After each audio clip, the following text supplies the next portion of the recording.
Right, let's talk about you specifically for a moment.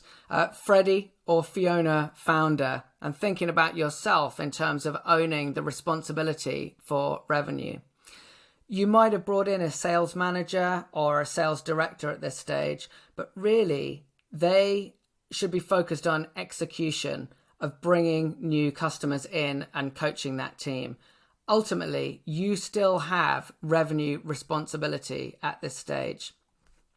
Now, typically, when we see founders, we're thinking of a first-time founder. That is the most common occurrence.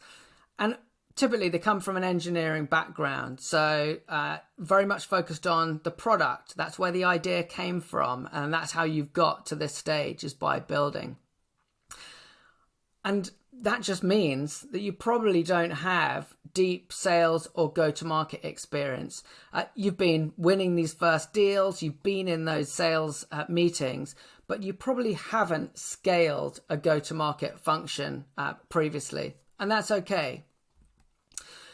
It probably therefore means that you're worried about a mishire of that sales leader.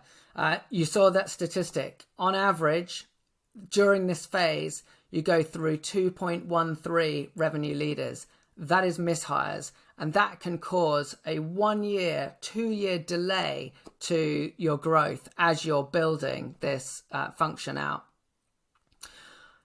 You might think that RevOps is about managing systems, and that's okay as well, because that's what a lot of people think. RevOps, when shortened from revenue operations, is often seen as an internal data, processes, systems led role. You want consistency. You want someone to pick up the go-to-market function and make that work dependably, repeatably, predictably, so that you can focus on your conversations with investors, thinking about funding, and demonstrate that there is this predictable path to growth, if only you had that additional funding to allow you to step on the gas.